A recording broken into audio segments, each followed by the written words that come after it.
Fred, I know last week you said some guys were a little banged up. How's everybody healing, getting closer to the season? Yeah, I think we're in good. I don't even want to say that because last time I said that, then we got banged up. So we're lucky. Hopefully, everybody will stay in relative health here.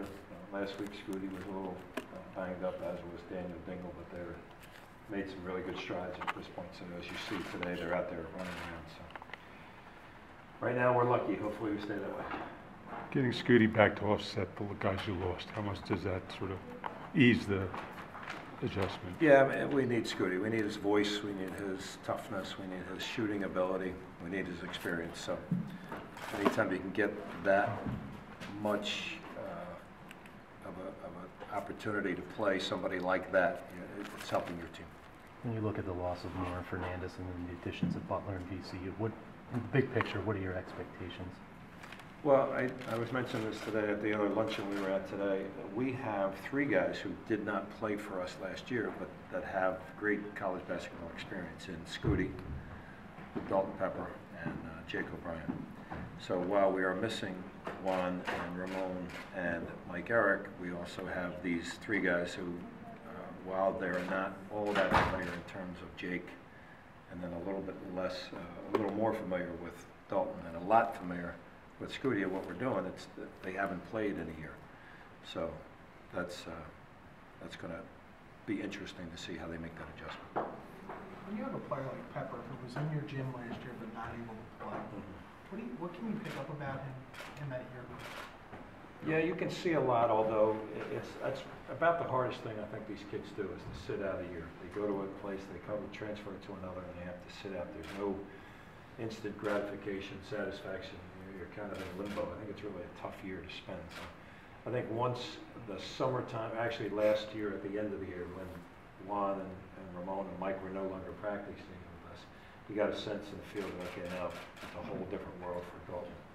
And I think he's gotten better and better over the last couple of weeks too. I think he's starting to understand really what his skill set is going to be in order to help us, like rebounding, for example. We need him to rebound the ball. He's not just a scorer, he needs to be a defender and a rebounder.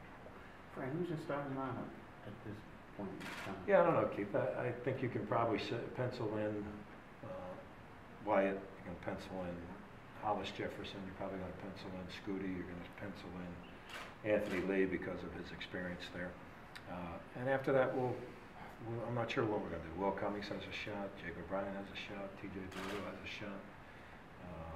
Dingle and Cozy are doing a good job in terms of learning what it is we're doing. So, and then I wouldn't be afraid to play Watson or McDonald at this point either. So I think I've covered everybody. I missed anybody. Yeah, it's a lot of names, you know. A lot of political correctness too. I'm thinking about running for office later. It's a lot of names. Can you just talk about this team's depth? It seems like you guys have an incredible amount of depth. We do have depth. This is the deepest we've been, I think, since I've been at Temple. And so it'll be interesting, and I'm going to have to manage a lot of minutes out there, and so that will be our toughest chore as a basketball staff. Although those things have a way of handling themselves, they work themselves out. Coach, all that depth, there's enough points to go around, and enough points that you scored for the guys that know how to score some of the basketball. Well, certainly the thought is that Khalif Wyatt will be our leading scorer, so we pretty much know that he will be in the teens, or I don't think he can get into the 20s. I don't think the opposition's going to let him get into the 20s. If he does, that'll be great for him. But yeah, I think there is. We'll be hopefully very balanced. It's not like we're going to have a bunch of guys in double figures, though. I think that's, if we can get ourselves in the 70s and 80s, that'll be terrific. I don't know if the opposition's going to let us do that. The way last year ended, does it make you think any? I mean, with a lot of priority, or, the way it finished, does it make you think at all about maybe the change in the direction or something like that, or just not putting so much emphasis there? Emphasis on? You know, or maybe other people put that emphasis on. Yeah, I think we're trying our best to be the best team we can be. I was very disappointed at how we played in stretches against UMass. That was a tough time for us. We needed to get out of that first round of our Atlantic 10 tournament. That was a big thing. And then, you know, we had our chances to play well against South Florida. We did a decent job on defense the way the game unfolded. We did a poor job on offense, especially in the first half when we had many more opportunities to put some space between us and them. To answer your question, are we thinking about it? Is it helping us motivationally? Yeah, it is, because we finished poorly and we don't ever want to do that again. Coach, it seems like you have a few different options at point guard between Khalif and Will and TJ. Can you talk about, the differences in their game and what they each individually bring to the table? Yeah, there are three very different approaches, really, to be honest with you. Khalif has got more knack for the game than anybody as anybody I've ever coached. But he's not speed and quickness kind of guy. Will has great speed and quickness, and we're going to have to use that. We're going to push it up the floor a little bit when he's in the game and take advantage of that. And I might have to put up with some turnovers that he throws up there. And then a guy like TJ is just a solid kid. He may not have the speed and quickness of Will, or the craftiness of Khalif, but he takes very, very good care of the ball. Every single day we go over the practice stats, and it's 5-1, it's 6-2. It's never the opposite. And those are valuable, very, very valuable for us. Being last year in the A-10, let's think about that leading into. Yeah, I'm not ODing on it. There's some bittersweet aspects to it. We're leaving a conference that we have great relationships with. All of those teams, we've had great rivalries over the years, and it's just one of those things that happens in college sports and in life. Change happens, and we have to react to that. We're going to be in the Atlantic 10, and we're going to have two terrific basketball programs joining us. So it's going to be a hell of a year in the Atlantic 10 as our last year in it. And then when that's over, we will set our sights on the Big East and see what we can do there. Khalif is one of the older guys on this team. Do you think he's moved on from everything that happened at Atlantic City? I do. I certainly do. I think he's paid a very steep price, in all honesty. One of those things that happens to you, and he's paid that price. He's moved on, and he's done a lot of really good things with the trouble that he got himself in. Were you surprised there was no suspension? Suspension? Yeah, were you surprised there was no suspension to Khalif? Suspended by who? You surprised in general, just that. Well, I mean, am I surprised at myself that I haven't suspended him? Is that what you're asking? Yeah, but NCAA or anyone else? Oh, no, it's really had nothing to do with the NCAA, to be honest with you. They weren't going there. Are you surprised with yourself? Am I surprised with myself?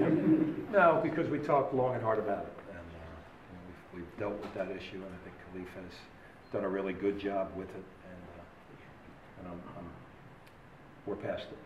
As you're aware, in the summer there was a poll by your peers, and you ended up as the most underrated coach in Division I basketball. I know there was a quote from your own in the summer, but why do you think you're perceived that way by your peers? Well, I think I'm understated, and it's really nice of my peers to say that, but I like the understated nature of my personality. It's what I do. You're not getting a whole lot of sizzle. I hope you're getting a lot of substance. So I appreciate that, but they didn't need to do that. And then when they throw the ball up the first time against Kent State at noon on November the 13th, I'm going to be sitting there saying, "Oh man, I am the most underrated coach." Like, I mean, a damn thing. And there's a lot of really good basketball coaches out there. I think that's what I'm so impressed with my profession. I'm really looking forward to coaching against the guy that can't coach. In my 23 years, I've faced none of them, and my guess is, however much longer I last, I won't face any of them. Fran, with all this depth that we refer to, is the biggest challenge, one of the biggest challenges early in the year was finding those right combinations because you have so many options? Absolutely, absolutely. We did it last weekend trying to scrimmage with Niagara, and I thought Niagara really did a better job than we did, but we were doing a lot of that, trying to probe and think about how we were going to play with different combinations of guys. We're going to play zone with this group, or we're going to push the ball with that group.